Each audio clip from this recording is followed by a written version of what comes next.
all looking at me and not at those little cards. Circle something. Oh, God.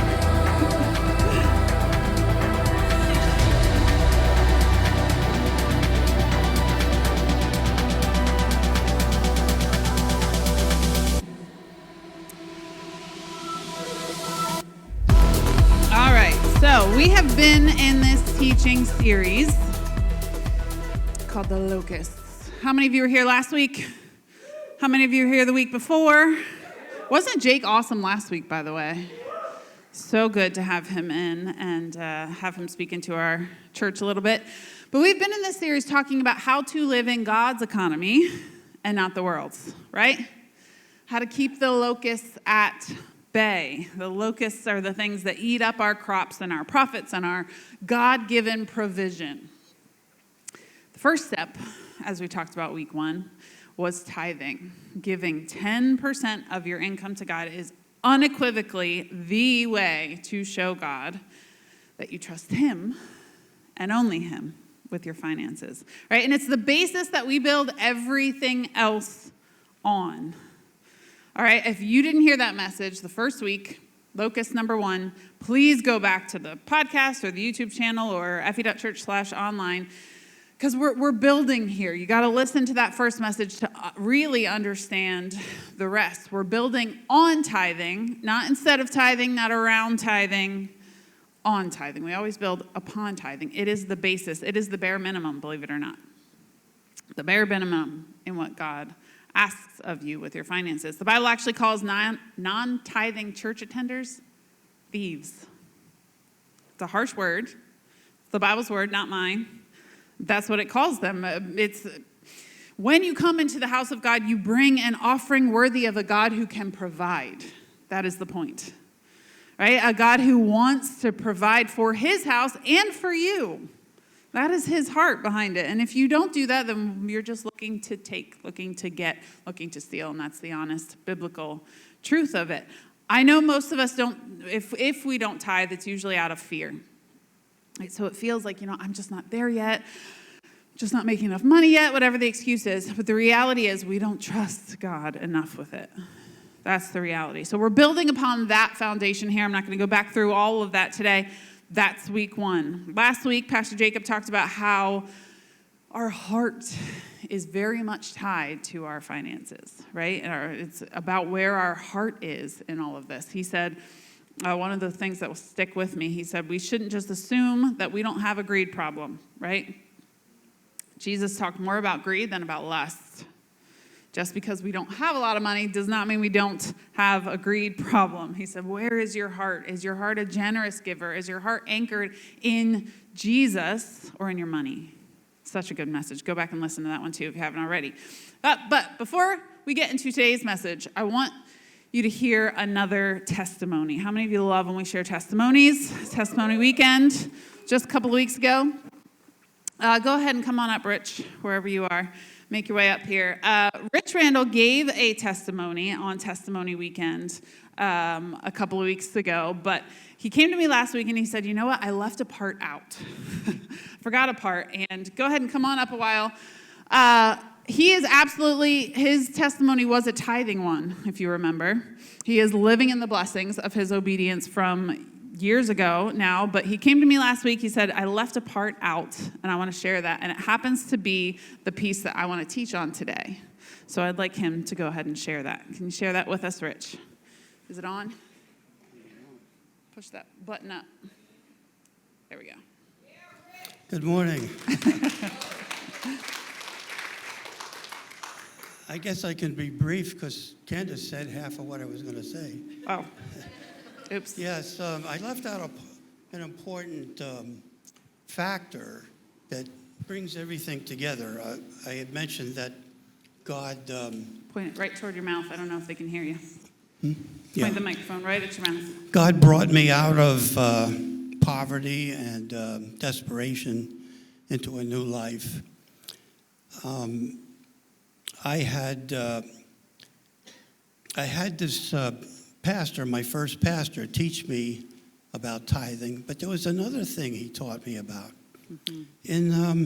In the old way of doing things, at the end of the pay period, there was never any money left over for the church.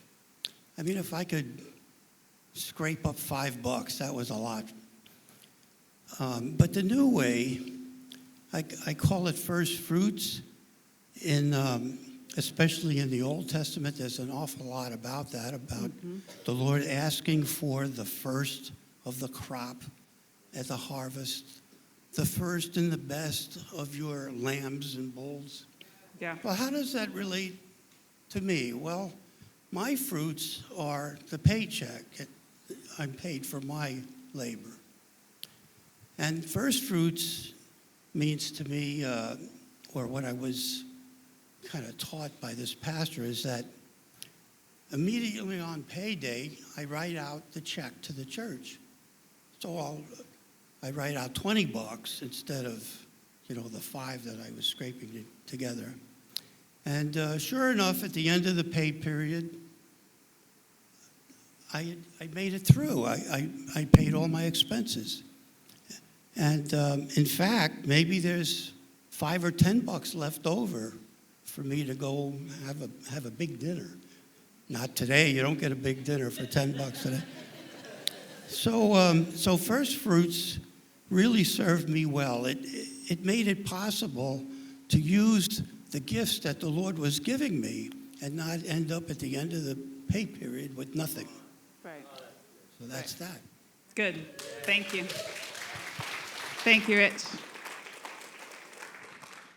First fruits. That's what I want to talk about today, because it is this important concept in biblical giving that I think we throw around this term occasionally, first fruits, and we don't often actually explain it. This is one of those that we throw around, we don't fully explain often. So what is first fruits in the Bible? What exactly does that mean? Why is it good for the average churchgoer to know? These are the questions we're going to answer today. Are you ready? Yeah.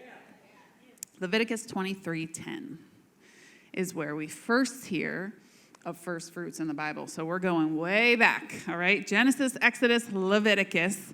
Now, I would argue it's not quite the first time we hear of the concept, but the first time we hear of the phrase, okay? So we're going to read Leviticus 23:10. Give the following instructions, there we go, to the people of Israel. When you enter the land I'm giving you, this is the promised land, by the way, Israel. You're hearing about it constantly in the news. I sent something out to partners this week about how to pray for Israel. I have an additional section in the notes. We could talk all day about that. We're not going to get super into that. But if you're praying for Israel right now, and I hope you are, check out those sermon notes. I'll give you just some ways to direct your prayer for them. But yeah, the promised land. When you enter the land I'm giving you and you harvest its first crops, bring the priest a bundle of grain from the first cutting of your grain harvest. Some translations say sheaf, a sheaf of grain, a bundle of grain, a batch, a portion, right? It's not super specific, is it? What's a bundle? What's a sheaf? I had to look that word up. I didn't know what a sheaf was, but it's a bundle, a batch, a portion. The concept of first fruits is rooted in biblical times when people lived in a very agrarian society. They were farmers, right? Harvest time was significant, still is significant to farmers, because that's when the hard work that they put into their crop begins to pay off, right? We all understand this idea. They were literally reaping what they sowed, and God asked for the first bit of it. God called his people to bring the first yield, the first fruits from their harvest to him as an offering. This was to demonstrate the Israelites' obedience and reverence for their God. It's very specific. It was a what's the word I'm searching for? It's a very specific instruction in the Bible that's important to God, the way that it happens. Complex process and an important one. I learned this week, actually, the Hebrew word for first fruits is bikurim. Everybody say bikurim. Bikurim. B-I-K-K-U-R-I-M. Bikurim. It literally translates to promise to come. First fruits promise to come. The Israelites saw these first fruits as an investment into their future because of something God promised them. It was them calling out to God to keep their promise to them. It was literally an act of faith. God told them if they brought their first fruits to him, he would bless all that came afterward. And they were demonstrating that they believed him by giving them. Does that make sense? We're no longer in an agrarian-based society. Most of us aren't farmers, and some of us around here obviously are, but most of us aren't. Most of us hearing this today are probably not living in a harvest of any sort right now. You likely don't have to worry about harvest time or giving away the first yield of your crops, but what does it mean for us? Just like Rich said, what does it mean for us? Now, I've always lived in a pastor's household, and so I know that there are some people who take this literally, very literally. There were some people growing up who would leave items at our back door from their gardens. The first thing that they harvested would go to their pastor, and it's so sweet. I always viewed it as such a blessing, even if I didn't like the eggplant or, onions or whatever as a kid. Whatever was at our door, I always saw it as such a blessing, such an amazing wonder that people would do that for their pastor. They saw it as obedience, and they wanted to give that. We've been given bologna, right, at the beginning of deer season, or glass bottles full of milk and bacon. We're at Christmas last year or the year before. Super sweet. Just random things sometimes, but so sweet. Like it warms my heart, actually, and I thank God for it and take it seriously because it's sacred to me. People are honoring God with their first fruits, giving it to their pastor. It's beautiful. It's amazing. So is that what that means? Do I have to give out of my garden? Like what if I don't hunt or garden or have a cow? Right? Does it mean I have to give my little tiny cucumber from my one cucumber plant in my backyard? What's going on here? Look, even if you don't have any of those things, the idea of first fruits is still relevant today. Just takes on a little bit of a new meaning. So what is that new meaning? Just like Pastor Jake said last week, it comes down to a heart issue. Just like we said the first week of this series, it has little to do with our physical status and everything to do with our heart. Honor the Lord with your wealth, with the first fruits of all your crops, Proverbs 3:9 says. Honor the Lord with your wealth. Right, we see the term first fruits initially mentioned, or the concept of it, in the book of Exodus when Moses is leading God's people out of captivity in Egypt. God instructed the Israelites to give up the first of their crops so they could understand the value of God's blessings. It sort of takes on its own culture and becomes a term from there. It doesn't end there, though. Throughout the first 5 books of the Bible, Moses brings up the idea a total of 13 times. It was an essential teaching for his people to understand. It was important. Goes on from there. It's mentioned throughout the Old Testament. It's even referenced in the New Testament books. But in the New Testament, it takes on a bit more of a symbolic meaning. In 1 Corinthians 15:20, Paul mentions Christ as the first fruits of all those who have fallen asleep. The NLT actually says, but in fact, Christ has been raised from the dead. He is the first of a great harvest of all who have died. Jesus was God's first fruit, his one and only son, the best humanity had to offer. God gave Jesus, who was raised up from the dead for us in the same way that we sacrifice. We let it die, right? We let it be sown into the ground of the church, not thinking anything should ever come back to us, but God does provide back, doesn't he? What started as a specific instruction for bringing crops to the temple priests was expanded on later in Scripture. It no longer refers to only literal fruit. First fruits can mean any income, wealth, or blessings that a Christian has received over the course of the year. In fact, I have news for anyone who is thinking that tithing, meaning specifically 10% of your income given to the church, news for you if you think that's too much, that God is asking too much. Bare minimum. The New Testament doesn't let you off the hook with tithing. It deepens this. It broadens it. 10% is actually the bare minimum. It's the lowest amount acceptable to the Lord. If you're not tithing, like I said earlier, the Bible actually calls you a thief. Jesus will ask you for so much more, by the way. Like, so much more. If you can't give 10%, what are you willing to give? Because he will ask you for everything. Your entire life lived out as a sacrifice to him. Get used to it. If you want to follow him, anyway. Get used to it. He will ask you to lay down your preferences, your sexuality, your parenting, your kids themselves. He will ask you to lay down your talents and abilities and your gifts, your home, your finances, your attitude problem, your drinking or smoking habit, all of it. He's asking you to lay down all of it. Eventually. Football. I'll ask you to lay down football. Look, people ask all the time. It's a common question. Can I still be a Christian and? Fill in the blank, right?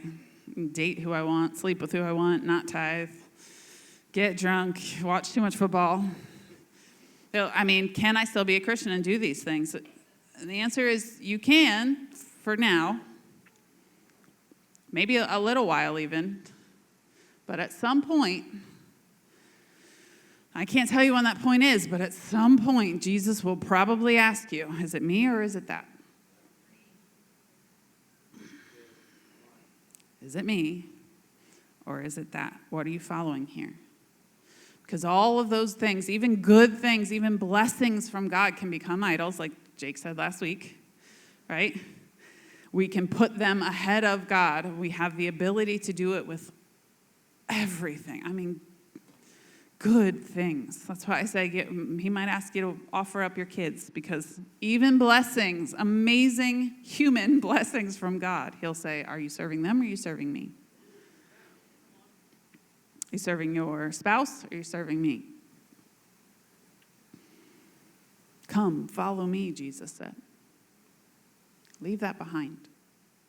Come and follow me. And I see it over and over with people. There comes time for a decision. You may get away with it for a while, sure, because Holy Spirit, it's called the process of sanctification, right? He draws us further and further, and there's no real formula to it.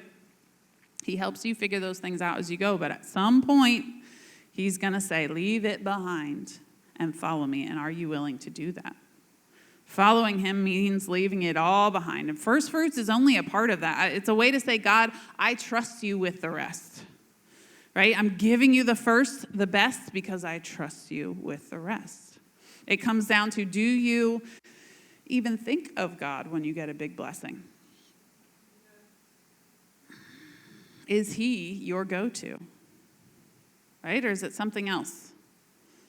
Is it that thing I've been thinking about splurging on for months now? Is it a thing at all? Or is it him, the one who blessed you in the first place? I think a lot of us, we get a big blessing, a big windfall. We get that tax check in April or whatever. You know, we get a big thing and we immediately go and spend it all and then think, oh, I didn't give any of that to God.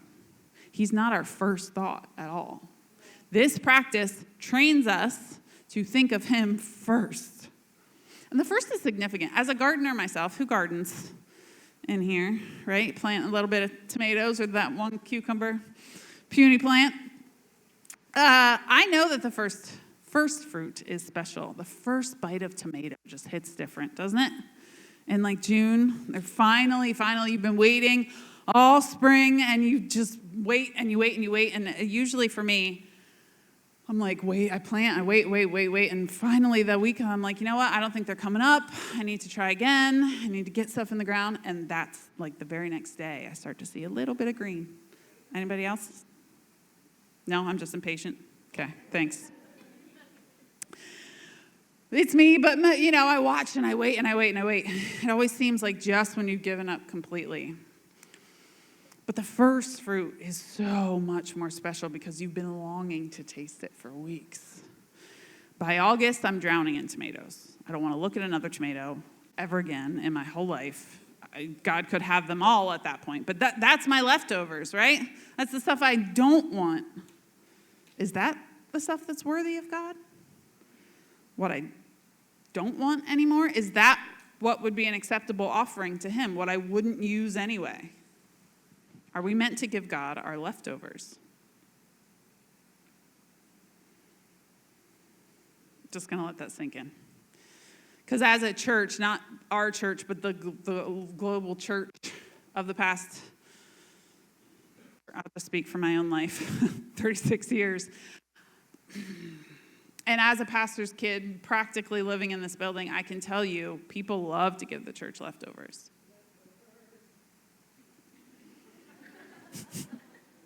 Don't get me wrong, I love to eat leftovers out of the fridge, right? I'm not just harping on leftovers. Sometimes they're a great, useful thing. But we really love giving the church the stuff you don't want anymore. There's a problem with that in general. The first fruit idea comes in direct opposition to that idea. It should be a sacrifice. It should hurt a little. I was explaining this concept to my kids a little this week as we were picking what we were going to fast. Have you all been fasting past week? Picking what we were going to fast last week, and I was explaining to them, it should hurt a little. Don't fast something you wouldn't be eating anyway, right? Fast something that hurts a little bit. One of the things that I picked was candy because it's October, y'all. Candy abounds. There's candy everywhere. I love candy corn.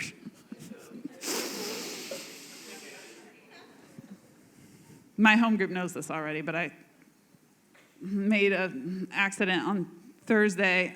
Matthew brought in candy corn and specifically was like, Candace, I got you candy corn. And I ripped it open, started tearing into it, and I was late, like 15 minutes later, I was like, Matthew, I'm fasting candy corn. Oh, I totally forgot. It all went out the window in the face of candy corn, apparently. I'm helpless against it. But it should be a sacrifice. It should hurt a little because we're telling God we trust him over our bellies or our eyes in that case. We trust him over our bank accounts. We trust him over our harvest and our full cupboards and our paychecks. We trust him. It's a similar concept to tithing, but it goes beyond tithing. The difference between first fruits and tithing, we actually see a little bit of this in Ezekiel 44:30. The first of the ripe fruits and all the gifts brought to the Lord will go to the priest. The first batch of dough must also be given to the priest. The Lord will bless your homes. Some versions of this say, so a blessing will rest on your house. Who doesn't want a blessing to rest on their household? I mean, all the blessings, God, right? So to give a tithe means that you're giving 1/10 of your income to the church. Tithes are generally given as a practice. It's an ongoing sacrifice throughout the entire year. They're almost an automatic sense of obedience after you receive your income or, paycheck, commission, bonus, whatever. First fruits is a little bit different. First fruit offerings are typically an annual gift. Not always, but typically an annual gift given to the church at harvest time because we're not harvesting crops. The harvest can mean different things to different people. Maybe you just got a bonus at work. Maybe you got a huge tax refund check. Maybe you save 15% or more on car insurance. Whatever it is. Some of us go through periods where there is more, right? There's a natural sort of abundance and rhythm that happens in our lives. Not everyone, but some of us. There are harvest time moments when your hard work paid off. In fact, I think tithers will experience more of this than most. If you're tithing, God blesses you. So expect him to. What does Malachi 3:10 say? We put up during offering time, right? I will open the windows of heaven for you, pour out so much blessing you won't be able to handle it all. Where do you think the extra is supposed to go? Back into your pocket? Down into your belly? Hundreds of dollars worth of candy corn? Nobody bring me candy corn this week. It hurts a little bit. Tithers will see more of this, is my point. If you're tithing, God will bless you. Expect him to. And when we are blessed, we're meant to turn those opportunities back to God in gratitude. Turn them back to him in gratitude. Let him be the first one you think of when you get it. God, thank you. Here, I'm giving part of this back to you because I appreciate it so much. Whenever you decide to make a first fruit offering, the important thing is that you do it freely. You're not doing it out of obligation or guilt. It's supposed to be a celebration of all that he has done for you. That verse that says, give freely. No, for God loves a person who gives cheerfully. No, don't give reluctantly or in response to pressure. God loves a person who gives cheerfully. People love the first part of that verse. Don't give reluctantly or in response to pressure. So if I'm not giving because I want to, I just won't. The Bible says. But forget the second part.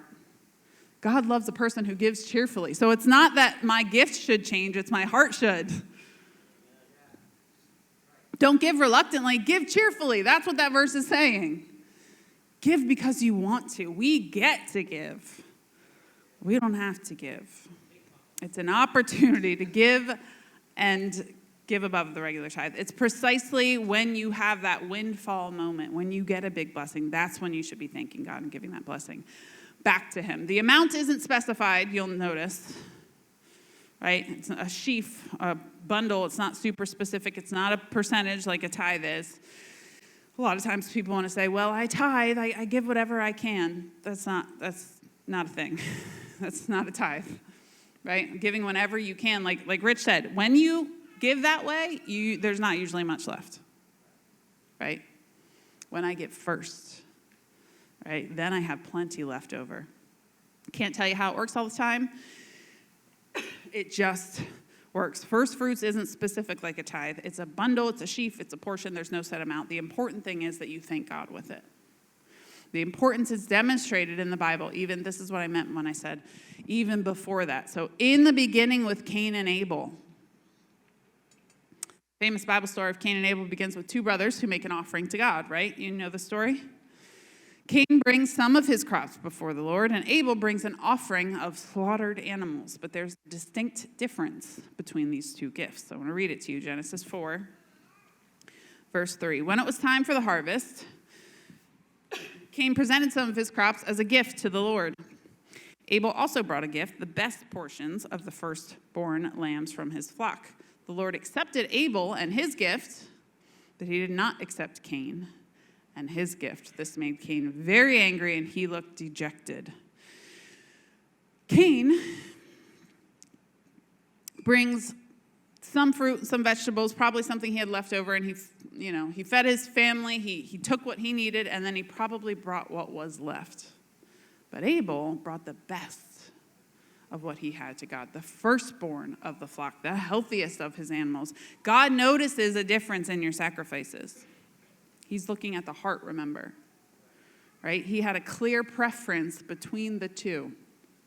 It comes down to the heart. Are we giving God our leftovers, or are we giving him the best?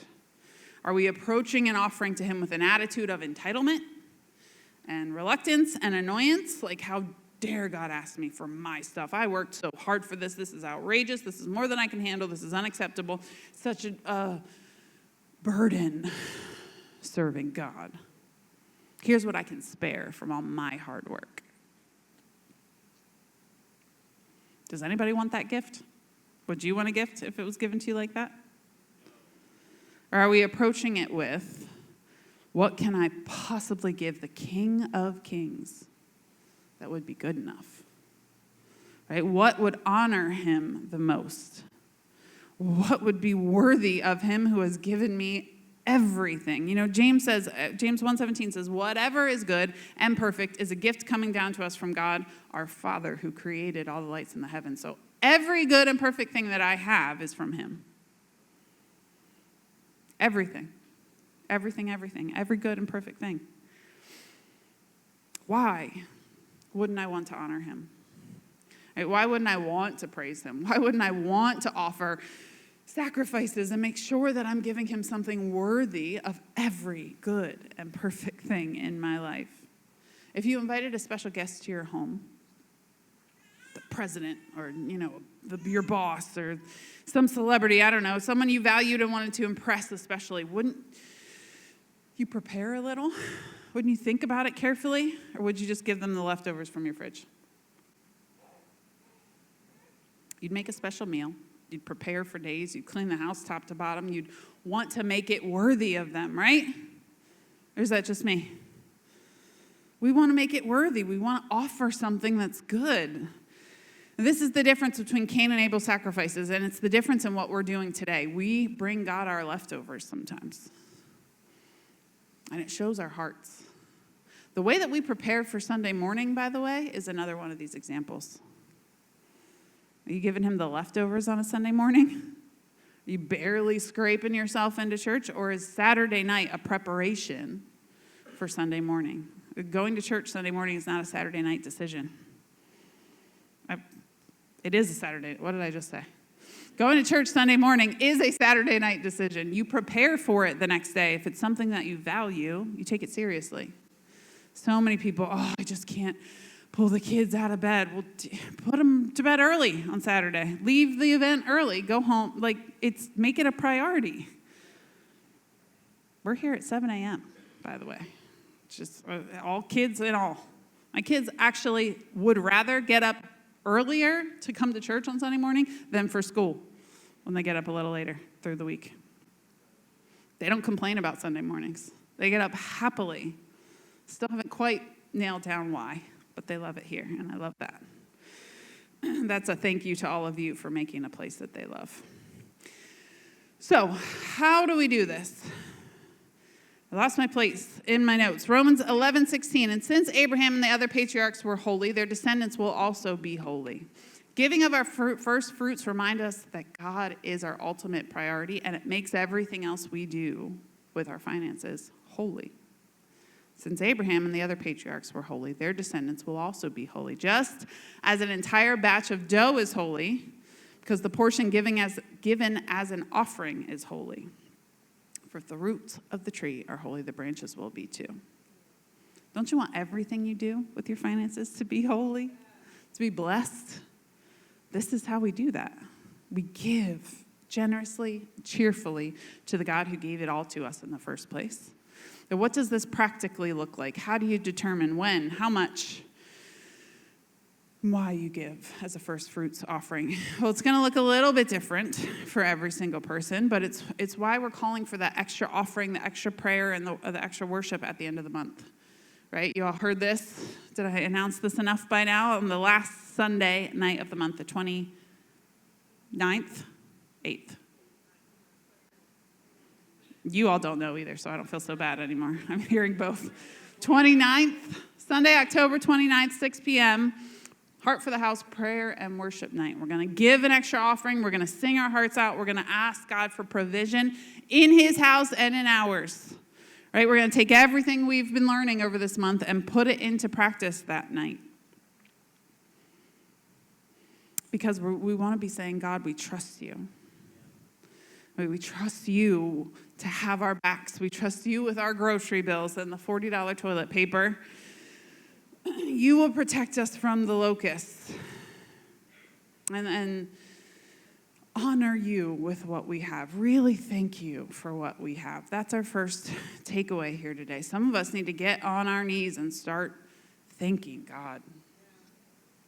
If you're worried about your finances, pray about them. If you're worried about that $40 toilet paper and the grocery bills going up, pray about them. Have you prayed about it, or have you just complained about it? I know my answer. I've done a lot of complaining publicly. But I want to be praying about it too. Are we just complaining angrily, or are we praying? Because that's the number one takeaway here today. Pray.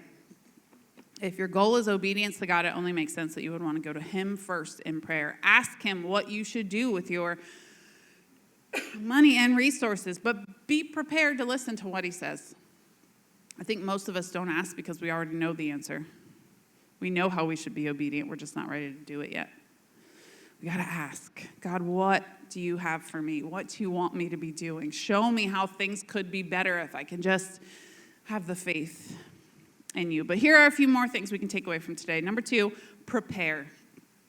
God calls us to be good stewards of the blessings that he has given us. That means knowing what we're able to give and when. It means having a plan in place for your offering. It means budgeting your money and where it goes. This is not, we're going to talk about this a little bit next week, but stop being lazy about where your money is going. It's not a biblical idea.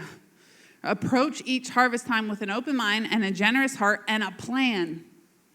If you plan to tithe, you probably will. If you don't plan, probably won't. If you don't plan to give a first fruits offering, you probably won't. How's it go? If you fail to plan, you plan to fail, right? Make this a priority. Plan accordingly. Prepare, which number 3 is prioritize. The whole idea behind a first fruits gift is to put God first. Not somewhere in the middle, not dead last, which is where he comes by default, because we're busy. We hurry up our lives. We busy up our lives. Our lives are loud. I think Jake said that last week too, right? Whole idea behind a first fruit gift is to put him first. That may be donating your first paycheck of the year to the church, or maybe, putting your donation first in your budget every week. Make sure that you're prioritizing God with your finances. Make it a priority. Again, probably means something a little bit different to each person based on how we're doing all of this behind the scenes, but do what you have to do to make God a priority in your finances. If I had to audit your bank account without knowing anything about you, right, would I be able to tell that you are a believer just by how you spend your money? Would I be able to see? In numbers and dollar signs, in black and white, would I see God in your bank account? Would I see his heart and what he cares about? Would I see his house anywhere? The first fruits idea in the Bible teaches us that he is the priority. We need to treat him as such. Number 4,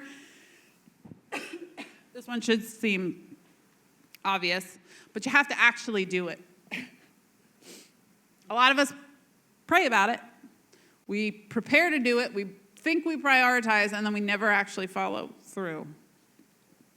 This is one of those places where intention doesn't really get you very far. You have to actually do this. Decide to do it here and now.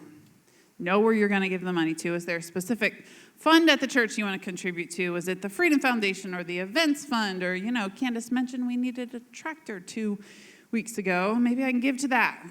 That's the kind of thing first fruits offering should go toward, by the way. See, people often want to replace their tithes with their pet project at the church. It's not really biblically how that's supposed to work. Right? You give your tithes to the storehouse. That is the general fund, the church, the general fund. You trust your leaders and you trust God that it will go to what God is calling the church to. But first fruits is where you have a little leeway. Right? The extra. Give to something that you're passionate about. Still within the church, but it's a little bit less specific. Give to the clothing closet or Gettysburg Cares or the events, something like that. So if you know of something that the church needs and you want to give to it, that's a great time and place. I know people who always give every single time when we come up here and say kids need a sponsorship to camp. Isn't that beautiful? Like they've planned for it. It's like they're just ready, waiting. When is she going to ask? Summer's coming. Cannot wait to write that check to send kids to summer camp. I love that. It's an excellent passion project. Investing in our young ones is always a great idea.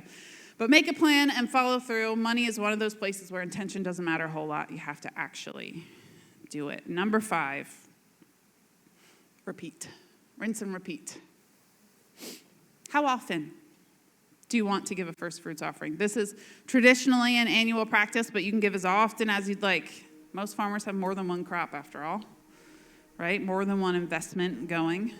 So logic would follow that multiple harvests happen, multiple first fruits should happen. And making it a part of your routine will help you keep it a priority, not something you just do spontaneously or sporadically when you feel like it. Don't just do this once and forget the principle entirely. Build it into your life. Rich gave us his testimony of doing this for years, right? There is a wealth of knowledge and trust and faith built in that. So many people, the first time we give, we step out with what little faith we have. We just give a little and say, God, it hurts, but I'm trusting you with it. But those of us who have been tithing a while know that you don't have to quite anymore. You don't have to be scared because God is so generous. I don't know anyone who tithes who isn't passionate about it. However you give, the key thing is that you're giving with an open heart and mind. The process of giving above your normal tithe can help prepare you for God to make a difference in your life. Making a first fruit offering demonstrates obedience to God rather than money. And with an understanding that Jesus did this first. Look, we're not doing anything God hasn't done himself. He gave us his best for us. He gave us his one and only son. He offered up his best as a living sacrifice. And it's for each and every one of us. When we really think about it, is he really asking us for more than what he has already given? Is he being unreasonable in his requests? This life of a believer is about reminding ourselves. People need to be reminded way more often than they need to be taught. Deep down, we know what we're supposed to do, really. And our entire lives should be about honoring God. But daily, our lives get loud and they get busy and hurried, and we forget. Now, this is why we build habits into our lives, to remind us who God is. He is the provider. Every time I sit down to eat, this is why we pray over our food, because every time we sit down to eat, it should be Holy Communion. Thanking Jesus for what he's done for us, breaking bread together, and really honestly acknowledging that it is a blessing that we get to do so. It's communion. And that 3 times a day, every day we should be reminding ourselves, tithing every time we get paid, thanking God for that 90%, thanking him for the job that keeps food on the table, thanking him and acknowledging that all of it's really his. I'm just a steward. I'm just a flow through. Like Jake also said last week, God gives in pipes. His blessings flow through pipes, not into pots. We're just a flow through for the blessings. We don't get to take any of that with us into heaven someday. It's flowing through us. So of course I'm going to give it back to God. First fruits every time we get a bonus, because he deserves our best. So before I call for other responses today, we're going to once again dedicate our gifts to God. We're going to set our hearts on offering our best. So ushers, you're going to go ahead and get ready, come forward. What we're doing really is we're building this habit. It's not going to be at the end forever, but we're building a habit here. Right? But we get to see our offering as an offering, as a sacrifice that we give to God, as an honor and a privilege that we get to give to him. We're opting into his economy and out of the world's, right? This is a practice. And so as the ushers come forward, I want you to go ahead and get your gift ready. Maybe you give on your phone and you want to scribble on a piece of paper what you give, and just as a symbol. I did not think that far ahead, so I'm going to hold my phone up today. So that's how me and my family usually give. But take this seriously, right? Really look inward as I pray. Begin to thank God for what he's given. So let's pray together. Ushers, you can go ahead and pass those buckets. Father, as we give together today, we want to show you and acknowledge that we are taking this seriously, that we know who our blessings come from. That each and every one of them come from above. Every good and perfect gift, James 1 says, comes from you. So we thank you for that. We want to posture our hearts in gratitude every single day for that and really honor you as the provider. Thank you for giving us everything that you do. And God, use this little bit that we are giving back to you. Use it in my life as a sacrifice. Help me see all of the good things. Help me see other places that I can give and give cheerfully to the people around me. But also use it in the church, God. Turn my heart toward your house. Give me a love for your bride, the church, like never before. That I would want to make this place that I found you into a place where others can find you, that I would want to give my everything to it. God, build your church. Call people in from the streets. Let this be a place of peace and of freedom and of hope for the future for so many more, so many people in my life that need to know you. God, use this offering toward that. Bring us more people who believe in your mission and calling and want to invest into it for the future. God, bless my household and bless yours through me. We thank you and we praise you in Jesus' name. Keep your heads bowed and your eyes closed for just a minute because I have a few more responses today. Maybe you're saying, I haven't been giving God my best, and I realize that now. We're specifically talking about finances today, but you can even look at this a little more broadly as you apply it to your life. I haven't been giving him my best, whatever area that applies to. But I want to repent today. I want to begin to see God as the amazing provider, deliverer, comforter, healer that he is. Truly put him on the throne of my life and start to bring him my absolute best. If that's you, would you just raise your hand today, just as an acknowledgement? I know I haven't been giving him my best. I want to change that today. Thank you for those hands. You can put them down. Or maybe today you've never given your life to Jesus, so we offer this at every service we possibly can, because Jesus is the way, the truth, and the life. You can opt into all the godly financial principles you want, but at the end of the day, the magic isn't in the principles. The magic, the supernatural power is in Jesus. He gave his life for you. He laid down his life so that you could find it. He wants to give you life and life abundantly. We just have to say yes. That's it. Let's confess with our mouth, Jesus, I believe in you. I believe you came to die on the cross for my sins. Please forgive me. I'm messed up and I know it. I can't do it without you anymore. Come into my life. Make me a new creature. I trust you. If that's you today and you want to say that to Jesus, maybe it's been a long time or it's your very first time ever saying it, but if that's you, would you just raise your hand if you're in the room? I want to pray that prayer to Jesus today. Anybody else? I see that one. Keep it up just until you get a little card from the usher. This explains that decision a little more. If you're watching online, you can text the number on the screen. I'd love you to have all that information as well. Anyone else here today before we move on?